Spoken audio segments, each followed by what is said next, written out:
Hi, everyone. It's really good to see all of you or see all the names on the list here. Welcome to another webinar. And tonight or today, wherever you are, depending on where you are, we have a really exciting session for you. So Ashley Reaver is here, and we're going to do a deep dive on endurance biomarkers. And this is actually part 2. So my name is Rowie Metzer. I'm the Director of Business Development at InsideTracker. But today you're going to learn from Ashley, who is InsideTracker's lead nutrition scientist and a certified sports dietitian. And she's been with InsideTracker for 8 years now. So that's a long time. So she knows everything there is to know about InsideTracker. She's like I said, a certified sports dietitian. She received her undergraduate degree in nutritional sciences and dietetics from Cornell University, and her graduate degree in nutrition science and policy from Tufts University. She's also a dietetic lecturer at UC Berkeley, and she is a self-proclaimed, I would say, endurance athlete herself. So she's completed numerous half marathons and also 2 half Ironman races. So she walks the walk. So I'm excited for all of you to learn from her today. And like I said, today's session is actually part 2 of a 2-part webinar series. In part 1, Ashley covered nutrients and biomarkers related to nutrients. And then in today's session, she's going to go deep on hormones and markers of overtraining. If you have not seen part 1, you can watch it later. We will share the recording with you again after the session. They don't have to be watched in order, so all good. Our objective is to arm you with information and knowledge that can help you, first of all, learn more about InsideTracker. And for those of you that are using it with your clients, help you get the most value out of the data that your clients get back when they do an InsideTracker analysis. So Ashley's going to spend the first portion of the session going through the biomarker material, and then time permitting at the end, we're going to have some time for Q&A. If you have questions that come up during the session, please just write them in the chat, and then at the end of the session, we will get to as many of them as we possibly can. This session is going to be recorded, and we will share the recording with you once it's finished. So before I turn it over to Ashley to go into the biomarkers, I do want to do a brief overview of InsideTracker and InsideTracker Pro. I think some of you are a little newer to InsideTracker, so I do want to give you that context, and then a quick Q&A with Ashley so you can hear from her as a dietitian how she uses InsideTracker with clients, and then we'll spend the majority of the session on the biomarker content. So I am going to share a few brief slides about InsideTracker and the Pro program. I think for those of you that are not already in the program, hopefully this will be helpful. So Ashley, can you see my screen? Okay, great. All right, so really briefly about InsideTracker. So who we are as a company, we are a personalized nutrition and performance system. And our mission as a company is to guide people everywhere to live healthier, longer lives. Now, what InsideTracker does is 2 main things. So we've built an application that, first of all, provides users with a very clear and holistic picture of exactly what's happening inside their body. And then it provides them with actionable nutrition and lifestyle recommendations. And those recommendations are based on a combination of a lot of data that comes from their body. So the foundation is blood and blood biomarkers, which is why we're going to talk about those today. And, oops, sorry. And then you can also do DNA. You can add DNA analysis or do a DNA kit through us. And then you can also integrate a Fitbit or a Garmin device. And then InsideTracker will generate recommendations based on the combination of all of that data. Now, we have a program that we launched last year called InsideTracker Pro. And I do want to mention that because I know many of you, if not all of you, are coaches, trainers, dietitians, nutritionists, or other professionals that are working with clients. And so we've created and launched a program just for you. to be able to use InsideTracker to better serve your clients. That program is called InsideTracker Pro. It was launched almost a year ago now. And the way that it works is relatively simple. So you can sign up if you're a professional, a coach, a trainer, a dietitian. You can sign up to become an InsideTracker Pro. The only requirement that we have for you to do that is for you to do InsideTracker for yourself. And what you get when you sign up for the program is a few things. First of all, you get a 50% discount on InsideTracker for yourself, as well as a free InnerAge. You're then able to offer your clients a 25% discount on any InsideTracker product. You do get a 10% revenue share as well. So it is an opportunity for you as a professional to have an additional stream of income for your business. You also receive a complimentary coach dashboard, which is a software platform that gives you access to all of your clients' results and recommendations online. And then the last thing you get is access to education and marketing materials, things like this webinar that we're doing tonight, as well as a lot of content that we've created that are going to arm you with the tools that you need, first of all, to market this to your clients, explain what it is, and then also use the analysis and insights that you would get back. And as you can see on the right, we've partnered with some leading coaching organizations to make this available to as many professionals as possible. If you're interested in joining the program for yourself, you can do that a couple different ways. First of all, we have a landing page that you can go to, insidetracker.com/pro. We have a form that you can fill out on that page, or feel free to email me directly. My email is right there, rmetzer@insidetracker.com. So what I want to do is I want to go through a quick Q&A with Ashley. Again, she is a registered dietitian. She has a lot of experience working with clients and has a lot of experience with InsideTracker as well. So I want to ask her just 2 questions that hopefully will provide some insight around how to use a tool like InsideTracker to better serve clients, and also how to introduce this concept to clients. So Ashley, my first question to you is, how is InsideTracker valuable to you as a registered dietitian? Sure. So a few things I would say for that. One is the information, the data, the blood work that we get from InsideTracker is incredibly helpful just to gain a holistic view of a client. Certainly in my intake process, I collect a lot of subjective information on how they're feeling or how my clients are feeling, their goals, how they eat. But it's also really nice to have objective data about what's really going on inside their body. Are they having too much of something, not enough of another thing? Should we really lean into certain nutrients? And that's information that you just can't necessarily get from having a conversation. I can guess at it, but it's really nice to be able to dial that in. Also for me, it's really helpful to have access to the food database, the recipes, all of those things that clients get when they use InsideTracker. For me, I've been a dietitian for 11 years and I don't always remember the best sources of every nutrient. So it's really nice to have access to that on the client facing side, because they aren't restricted to just what I can remember for those nutrients.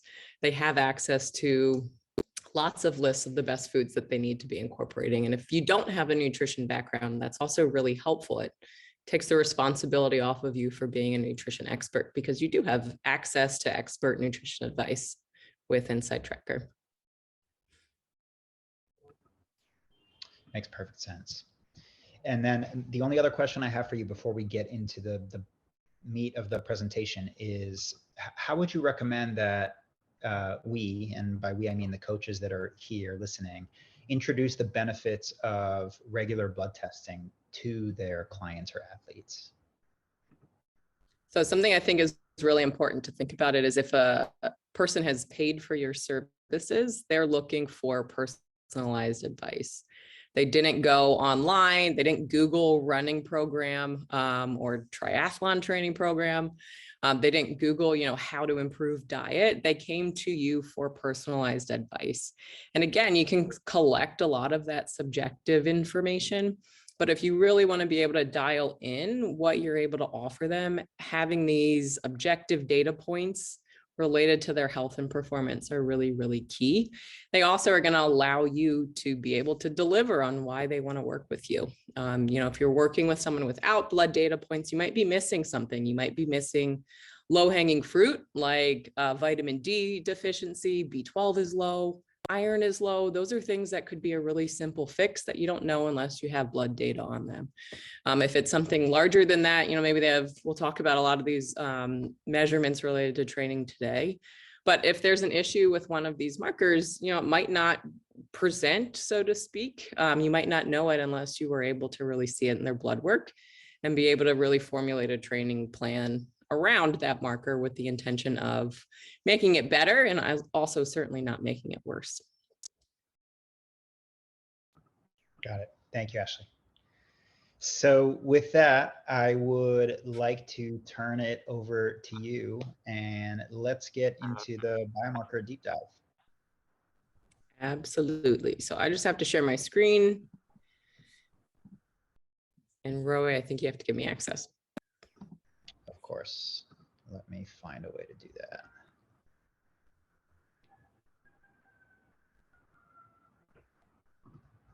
Okay. You should be able to now. Yep. Got it. Great. Navigate over here. Okay. So as Roy mentioned, this is, oops, not share, present. Roy, can you see my whole screen? Yeah, we see you great. Awesome. Okay, so as Roy mentioned, this is part 2. Part 1, we covered nutrients, and a lot of what we're going to cover today focuses on performance in particular, performance markers in particular.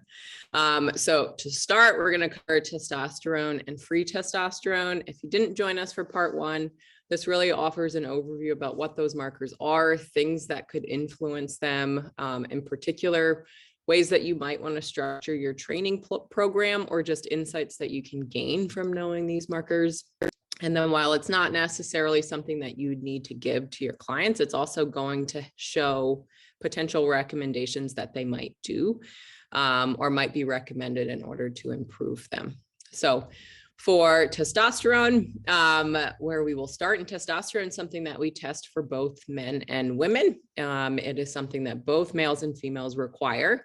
In particular, it is something that can also help to support performance, not only muscle recovery, as well as just muscle protein synthesis. So being able to actually adapt from all the hard work that you put into their training plans.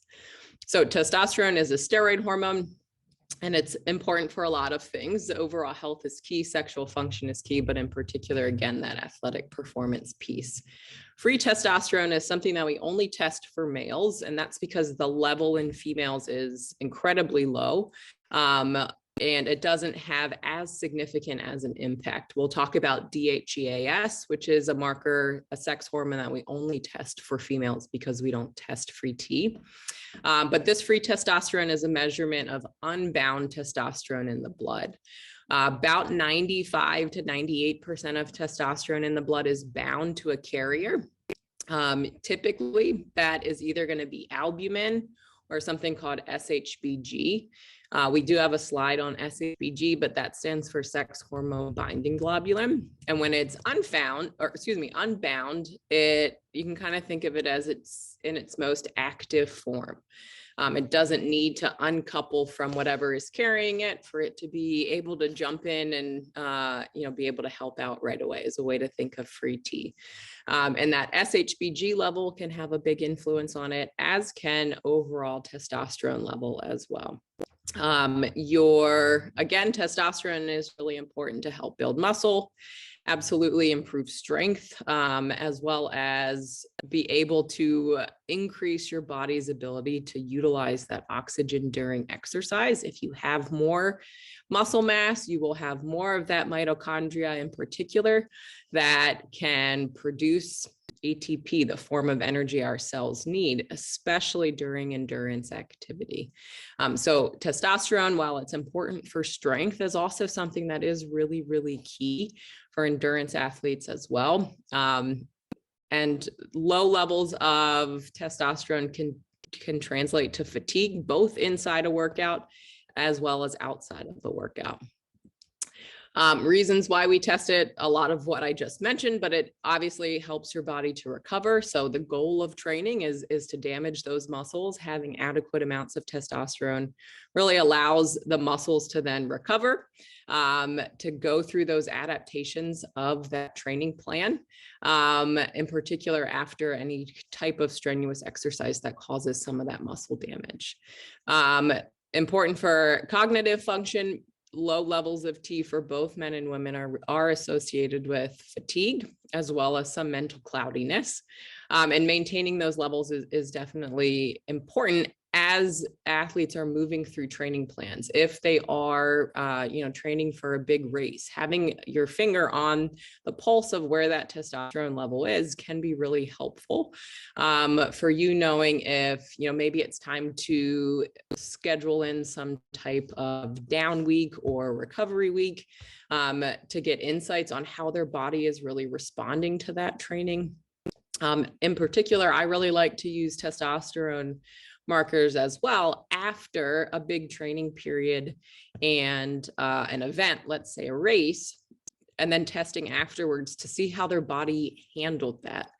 That can really then inform how much recovery an individual needs. If 3 weeks after a tough race, testosterone levels are still way down from their baseline, that's a good indicator that their body might need some more time before hopping into another training block. And certainly myself as a clinician, having those objective data points for some of my athletes is the only reason why they listen to me. Mentally they are ready to go. They think that they're ready to hop back in. But if I can show them this is a piece of data from your body that's telling you you're not ready yet, if we were to hop in right now, there's a good likelihood that we might not make it to the next race that you want to sign up for. Or if I'm trying to negotiate, taking an extra week of rest when it wasn't necessarily planned, having that data point is definitely also really helpful. Okay, so for all of them, we also have some interpretations of the markers. If this is the first time that you're seeing the InsideTracker graph, you see 3 different colors on there. The yellow part of the band is what is the clinical normal zone. So as long as you're within that yellow normal range, your lab results are going to be fine. Nothing will be flagged, especially if you were getting these tested through your doctor.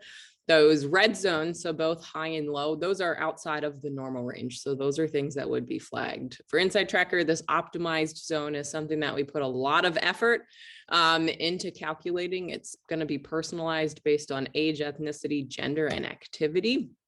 And those are optimized ranges, again, for you as an individual, but also for what your goals are. So if you are looking through blood results of one of your athletes and you notice that they have an optimized testosterone level, that's a great indicator that you're taking in, or that they are really doing pretty well with the training in the environment in which that training is happening. Some things that can also have a big impact on testosterone levels aren't just the stressor of training. It can be the stressors of everyday life. It can be stressors of not taking in enough energy, as well as the stressors of not getting enough sleep. Those are all things that can have an impact on bringing that level down. So stress, not having enough nutrition, nutrient deficiencies, in particular magnesium, and overtraining. Those are all things, as well as not sleeping enough. Those are all things that can impact that testosterone level. So if you're thinking about an athlete, and if you're putting them through the same type of training schedule that maybe they were able to do fine with last year, but this year you get their testosterone results back and their levels are pretty low. You also definitely want to make sure you're talking about, I like to think of them as the softer sides of training, not just looking at those split times or, whether or not they feel good after a workout, but really digging into if they're taking in enough calories, if they're getting enough sleep, are they taking enough recovery in between those high intensity runs in particular, and how they're managing stress. So maybe you've worked with athletes in the pandemic and before the pandemic, maybe they look pretty different inside over these past almost 2 years. But a lot of that could be because this environment in which they're training has changed quite a bit. And that's why they're not necessarily able to perform as they once could. Again, all of those softer sides of training are really going to have a big impact on a lot of the markers that we talk about today. Lower levels of that testosterone can lead to a loss in lean muscle mass. It can decrease the adaptations that athletes can experience from all of their tough training. Certainly can decrease their energy, as I mentioned before, both inside a workout and outside a workout. Fatigue can really increase. Competitive drive can certainly have, can lag there as well. And then bone health, in particular for women, is something that can really suffer with low levels of testosterone. Lower levels of testosterone can impact other things, can definitely have an impact on mood. Muscle weakness, I think, is key, in particular recovery. So the risk of getting injured is higher if your testosterone levels have dropped, in particular if you see a really sharp decrease from baseline levels, which is something that we do recommend that athletes get first. A baseline level for everything, but in particular these performance markers, so we can see what normal looks like. Therefore, we can make interpretations or have insights on why levels maybe are changing so much within a training period. And the same thing would be true for both testosterone and free testosterone. The same things that can impact testosterone can also have an impact on free testosterone. SHBG has a big impact on free T, which we'll talk about in a few. I think that's our next slides. High testosterone is something that we also see. That was something that was on that graph that I showed.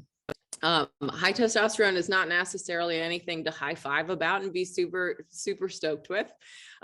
Yes, it can be beneficial for some of those muscle recovery and repair processes up to a certain point, but long-term high levels of testosterone are adversely associated with poor heart health. So natural levels of testosterone being elevated, okay, there's no reason to have those artificially high levels of testosterone if they are ultimately going to lead to a demise in your health.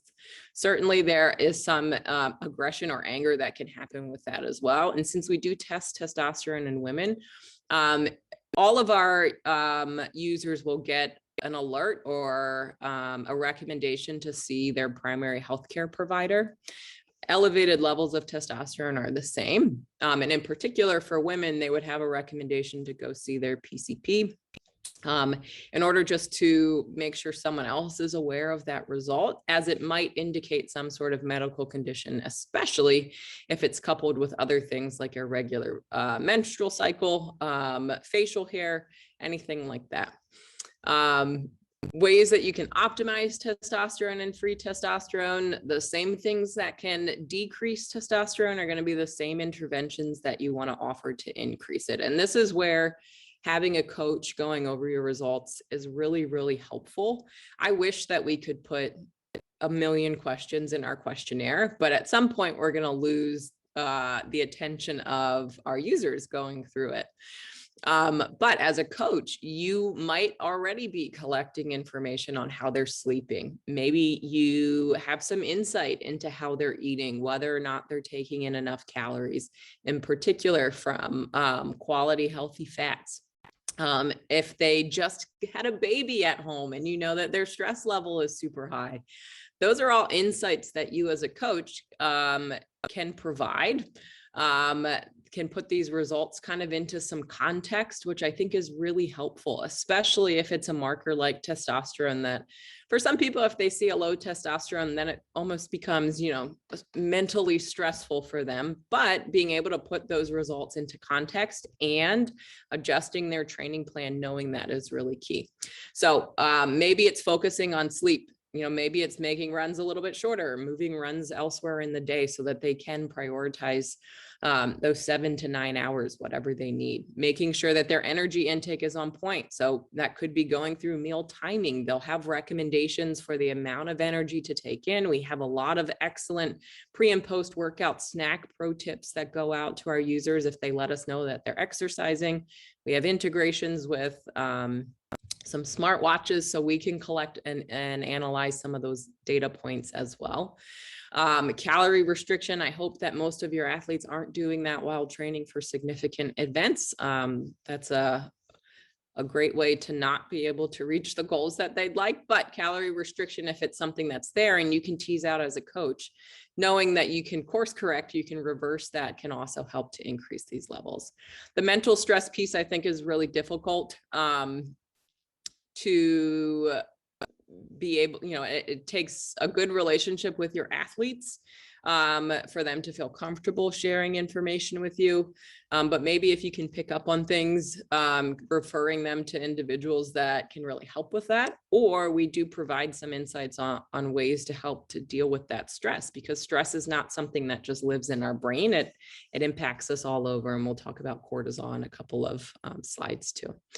And then for you as coaches, really focusing on their training schedule is something that you can do to help increase testosterone levels as well. Making sure that there's enough rest and recovery that's in there, enough downtime. The intensities of their runs are keeping their heart rate, maybe it is keeping their heart rate out of a certain range for a little while. Maybe it is forcing them to schedule in a little bit more PT or stretching, yoga, meditation, anything like that. And during the off season, some athletes do focus, they switch their focus to strength training, but sometimes we can see if you go too hard, too fast, that big boost in strength training can also have an influence. So really monitoring that the increase in volume and overall volume that athletes have is key. And then, as I mentioned before, optimized testosterone levels. It can still be coupled with low free T levels. And that's because free testosterone is really significantly impacted by this SHBG.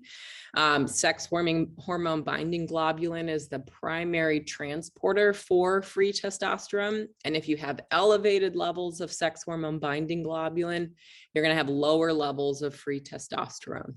And that's just because you have more of the thing in your system that's going to bind to that free T. Therefore, you have less free testosterone available. It doesn't disappear. Coupled to that SHBG, it still shows up in that total testosterone bucket, but it's no longer that most biologically active, kind of ready and able to hop in and help form of testosterone. Okay, pivoting to DHEAS, as I mentioned before, this DHEAS is what we test in females. DHEAS is a precursor to sex hormones, to both testosterone and different forms of estrogen.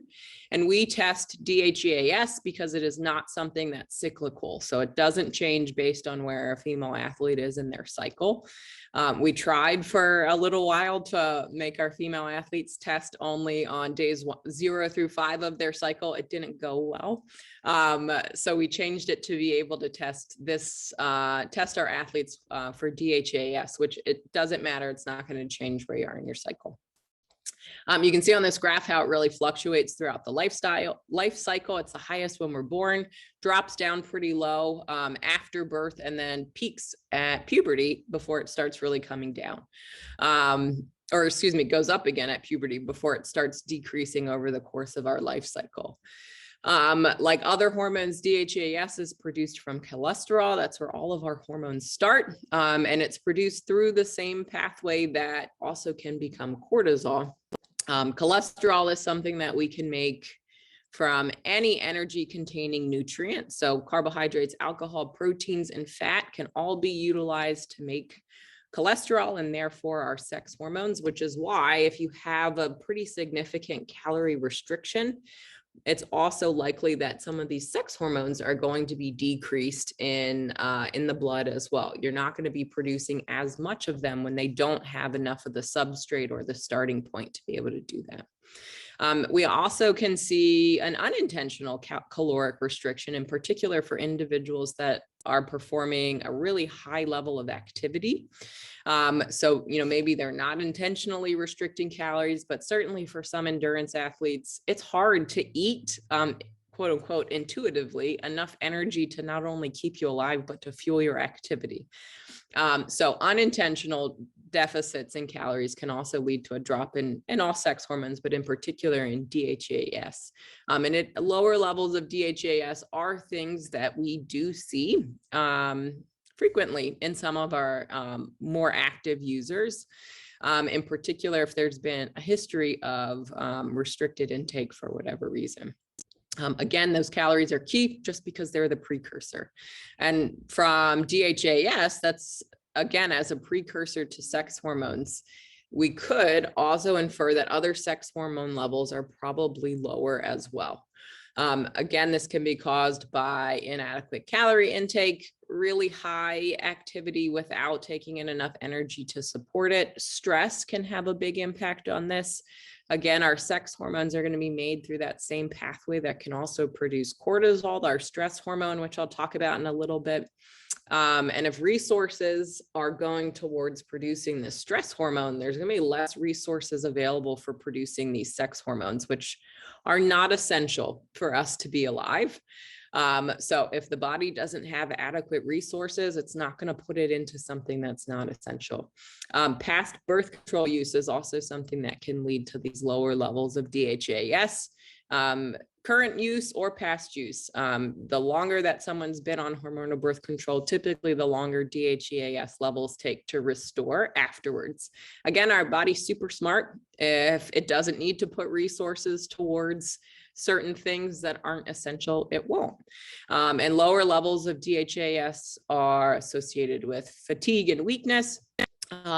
Menstrual irregularities may be there. Same rules can apply as well to being able to build, maintain muscle and to be able to adapt from training too.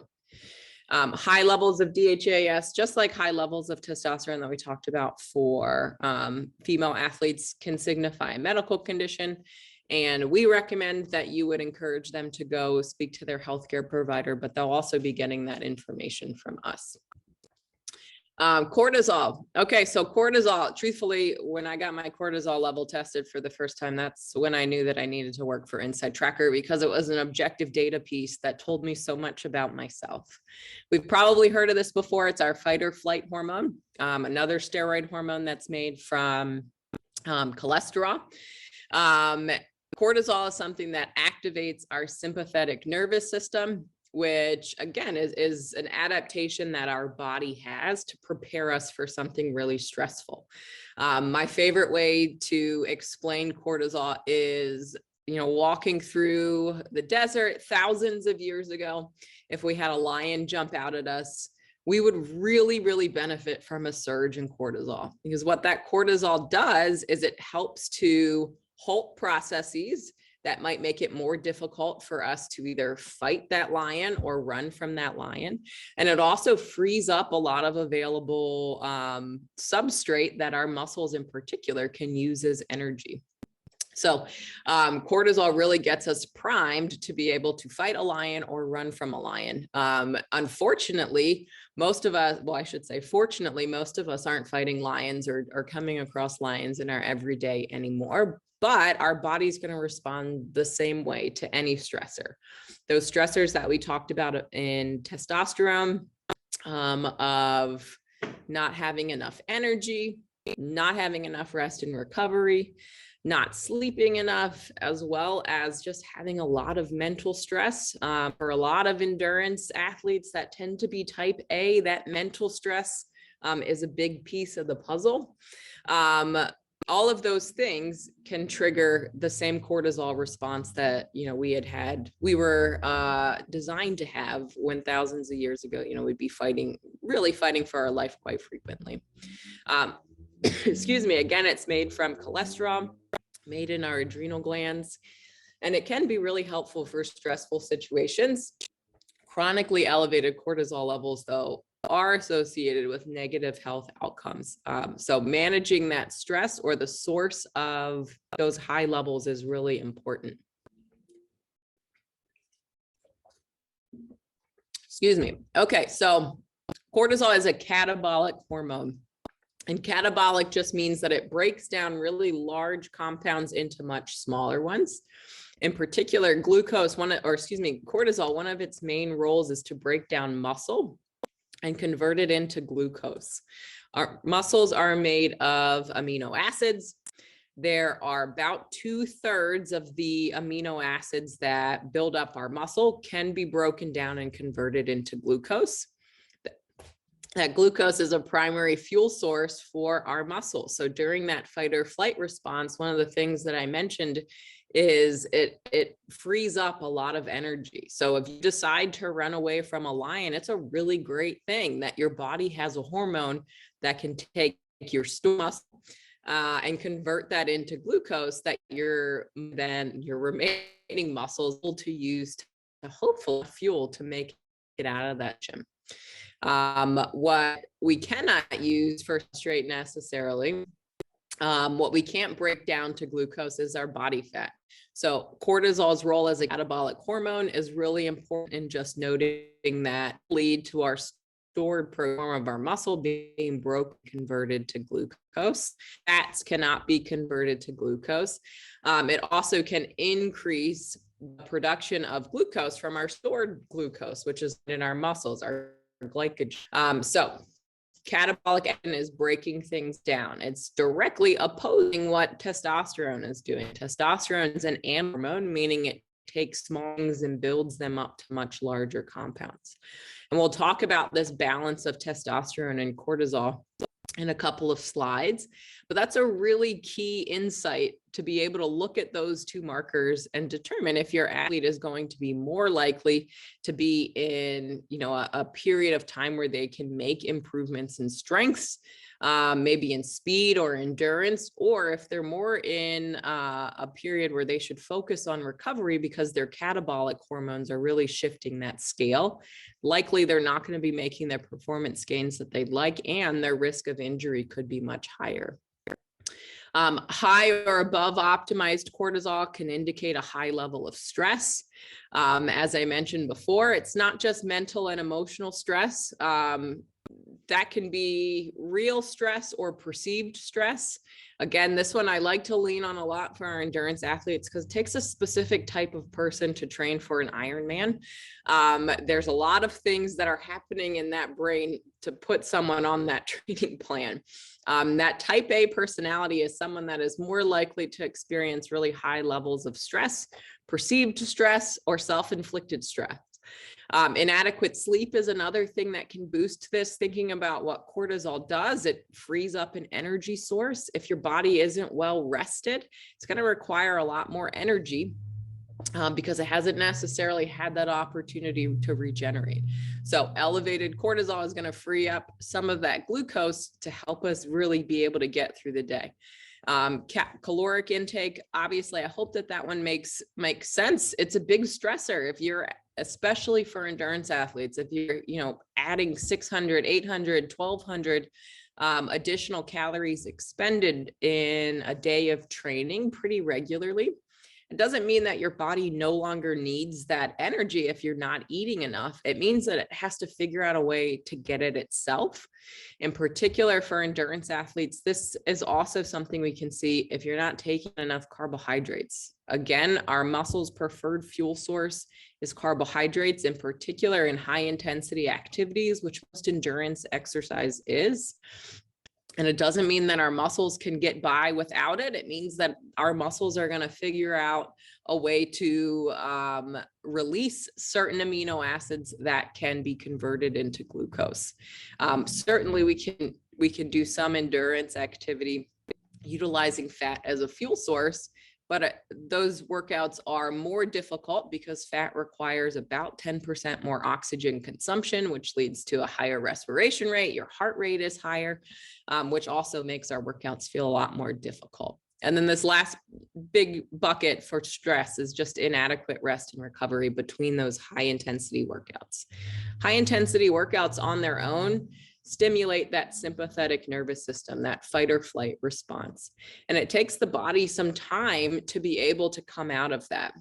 Maybe, if you were to look at your own watch, if you're doing a workout with intervals in it, you can see that your heart rate doesn't recover as quickly towards the end of your workout. And also your heart rate gets higher much faster towards the end of your workout.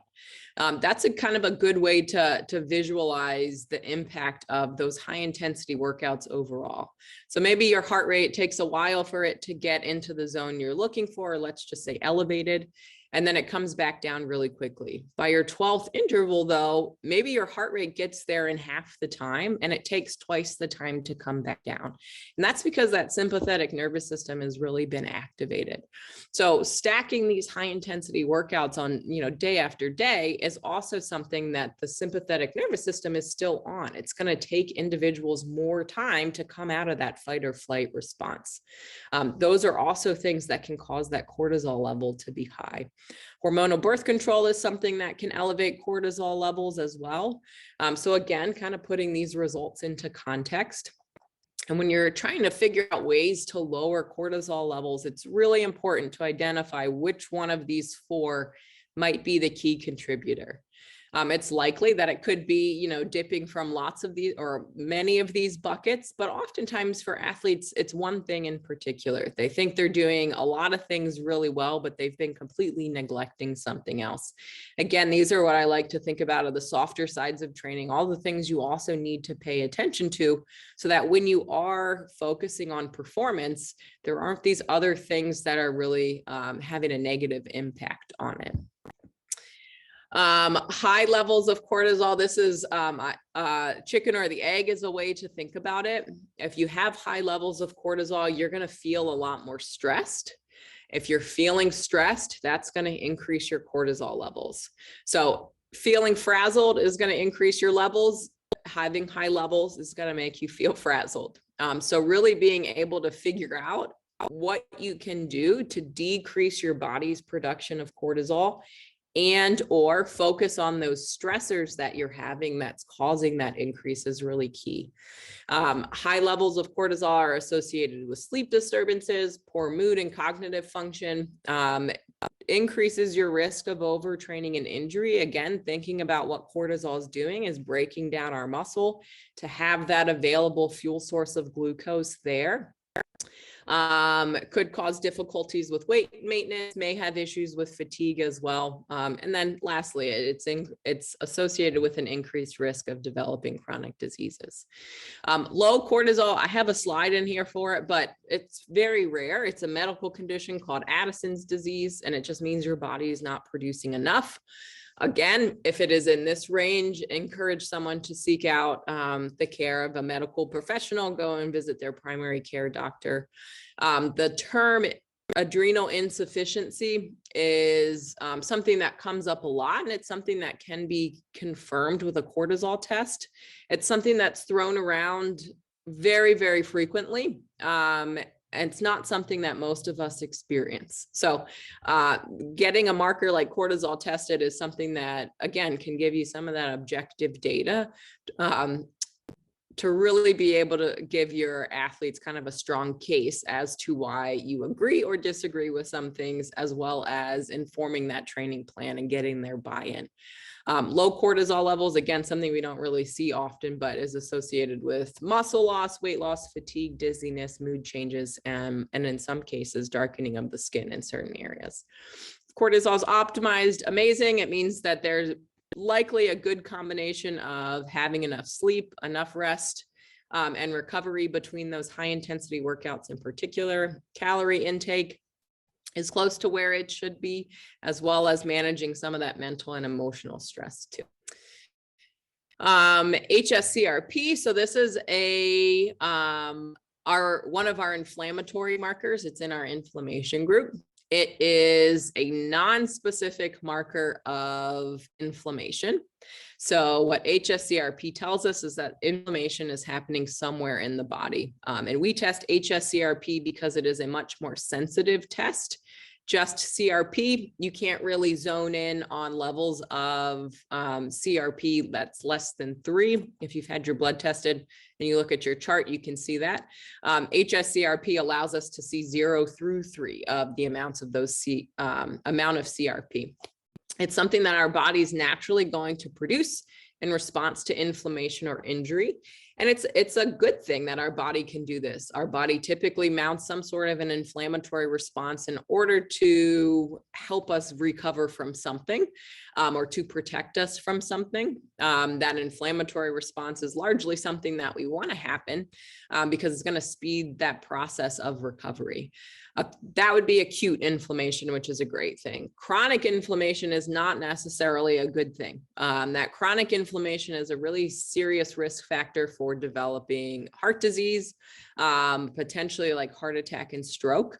And that acute inflammation that we typically experience in our muscles or our joints after really tough exercise is okay. We want to make sure though that our body is able to bring that CRP level back down. So chronic injuries are also things that we can see causing elevations in CRP. An athlete that will not, refuses to take a significant amount of time off so that an injury can recover, this CRP is something that you would see that with. And again, a lot of times these objective data points can be really, really beneficial as evidence as to why you're making certain recommendations. Elevated CRP, again, can mean that there's an injury that's happening. It could be the result of activity. So one of the things that I like doing, if we can, is having athletes test after a really tough race. Looking at someone's blood after a marathon is fascinating to see what a marathon has done to their body, and therefore dictate the best way for them to recover. But putting significant stress on your muscles and your joints is absolutely going to lead to an acute increase in this inflammation. Long-term inflammation that's caused from an injury, though, is definitely something we want to avoid. Could also be an illness. If you have a sinus infection, any other type of infection, those are things that can also lead to this big spike in CRP. If we can't necessarily pinpoint it to having a nagging injury, having a really tough workout that caused, in particular, a lot of stress to the joints, or being sick during that test, it may be something that is more chronic. And that would be something that's worth talking or referring someone to their medical professional, but also, trying to talk through certain things that they might be eating or experiencing. If someone always feels really bad after they eat spinach, it might be that spinach is something that doesn't sit well with them. So it's worth trying out the experiment. Okay, what would happen if we cut this out for a little while? Chronic elevations in CRP, again, things that we really would prefer not to be there, but they can be caused by a lot of things. Excess body fat can cause it, high blood pressure, diabetes, certain inflammatory diseases. Smoking causes a lot of damage and therefore causes a big inflammatory response to try and fix that damage. Lack of exercise as well as poor diet can also cause an elevation. Creatine kinase, I think we are getting close to the end, which is great because I'll have time for Q&A. CK is an enzyme that's naturally found in our muscle. That's our skeletal muscle, our cardiac muscle, and it's also found in our brain tissue. And anytime we have muscle damage, we're going to find some of this creatine kinase has seeped out into the bloodstream. Why we test it is because your CK, while we would expect an elevation, we also expect it to come back down to normal within a specified time range. So again, this is a great thing for coaches to be able to put results into context. If you have an athlete that has elevated CK, but for 5 to 7 days before that test, they had a pretty easy schedule. They weren't doing any workouts that you would expect a fair amount of muscle damage from. That can give you an insight that perhaps they're not recovering, their muscles aren't recovering as well. Or if that's the point, if you want to see if you're causing some of that muscle damage, which is key to generate that new muscle protein synthesis, to jumpstart some of those adaptations in some cases, that's also a way that you can use this marker that coaches have used it and still use it as ways just to assess what's happening in the body from that training plan. For a lot of our users, there is a pretty rare occasion where there would be a 5 to 7 day window with absolutely no exercise and therefore absolutely no muscle damage. So again, being able to put some of those results into context of this might be high because we did this workout 4 days ago and CK tends to peak at day 3.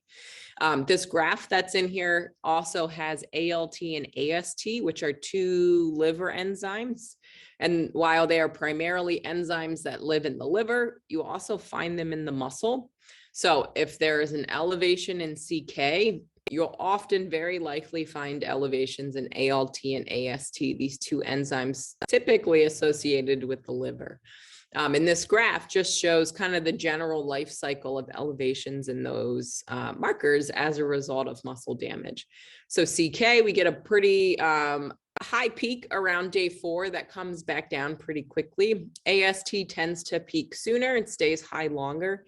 ALT is our wild card in the sense that it peaks later and stays elevated for up to 12 days. So again, as someone that could be reviewing these results with your athletes, knowing what that training plan was for maybe 2 weeks before this test is really important. Also being able to use this test to your advantage and see that being able to objectively really judge that difficulty through some of these muscle markers is really interesting. If CK is optimized, it means that your muscle tissue is healthy. Risk of injury is relatively low, at least overtraining injuries. Combined with some other markers, it can mean that you're in an optimal place to really be able to make significant gains. You as a coach, that could be a good indicator that, they're ready, their body can take it. Let's push that intensity a bit. If it's normal high, this just means that we caught an athlete at a period of experiencing some muscle damage. Again, typically within that 5 to 7 day window after a blood test, we'd see it still be a little elevated. It peaks around day 4. By the time you get your blood results back, if there had been no more activity, that would probably be back down, but you can use that blip really as a way to gauge how damaging that workout was, or a period of workouts, a sequence of workouts before that blood test. Typically when you experience high CK is when your muscles are also feeling a bit of soreness. And again, just taking note of the fact that it is something that we would expect to see during training, especially if your training involves sprints or hills, or if you incorporate strength training or weight training into that. High is really where you'd want to pay attention to what the heck's happening here. High levels of CK indicate a pretty significant amount of muscle damage in order to allow that much of that creatine kinase to get into the bloodstream. You would feel really sore. You could often feel fatigued after this. Importantly for you, as you're assessing a training plan as well, if you wouldn't have expected incredibly high, virtually trashed legs, so to speak, after the training plan that an athlete had gone through, that's really good insight that there may be something going on and that athlete's not recovering very well. Damaged muscle gets damaged much more quickly than healthy muscle. So if there isn't enough recovery for this athlete, we're all different. You might see elevations in CK because we start just stacking damage on top of each other. And this high levels of CK really can increase the risk of injury because we know that those muscles are damaged, and they can start to be a starting sign of overtraining, of the muscles just not being able to fight for resources for recovery, because potentially there's a lot of other things fighting for those same resources if the training load is just too high. Making sure that you have adequate time to recover with elevated CK levels is really important. Our recommendations that your athletes would see are, if there's high CK levels, would be definitely looking at recovery, looking at training volume, looking at the training load that someone has. Protein's another key one. Having enough protein does not prevent muscle damage. That's the reason that we're all training.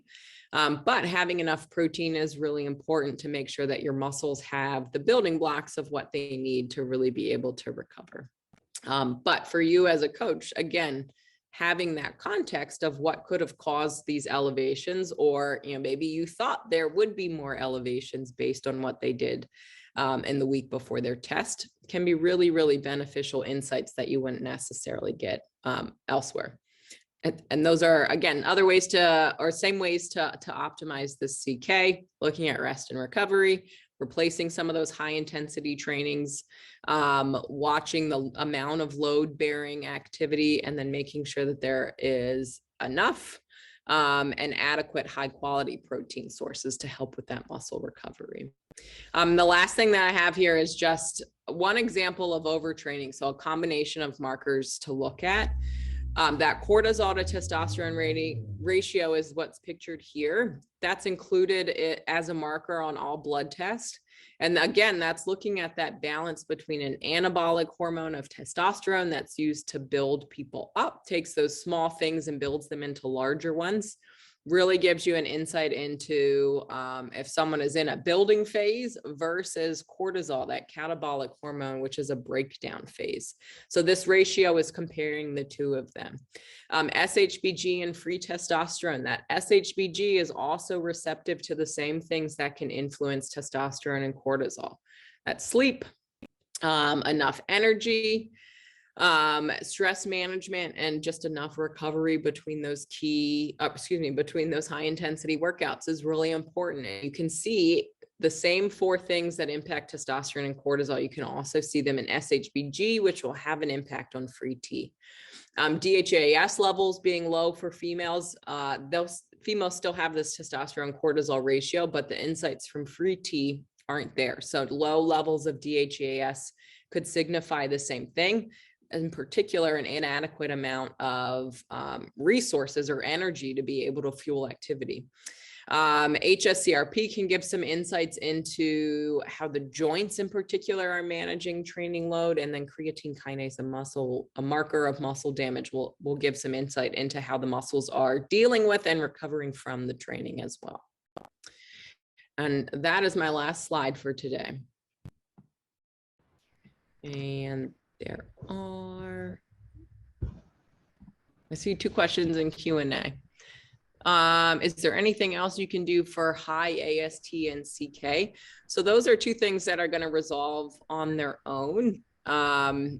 Really, I think the saying is the best offense is a good defense. That's kind of a way to think about high AST and CK. Once that muscle damage is there, it's just going to take time for that to come back down.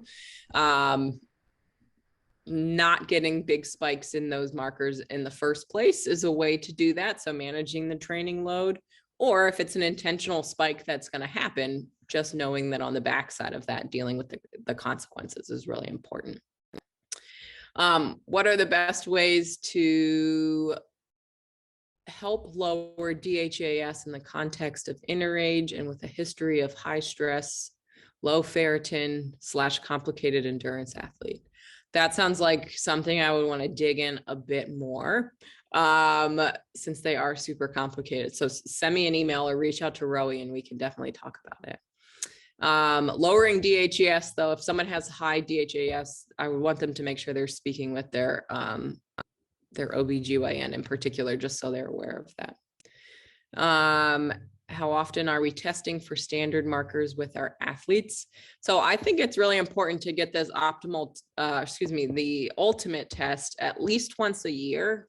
Ideally, it could be twice.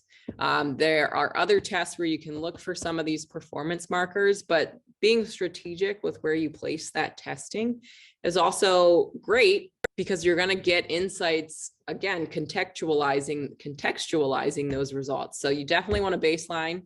And then you can, as a coach, can choose when it would be most helpful. Maybe it's after a really tough training block to see how their body handled it. Maybe it is after their big key race of the year, to see what are the best ways that we can optimize and speed this recovery. What does their body look like after that? What does it look like a few weeks into a training plan? Do we need to make any sort of adjustments?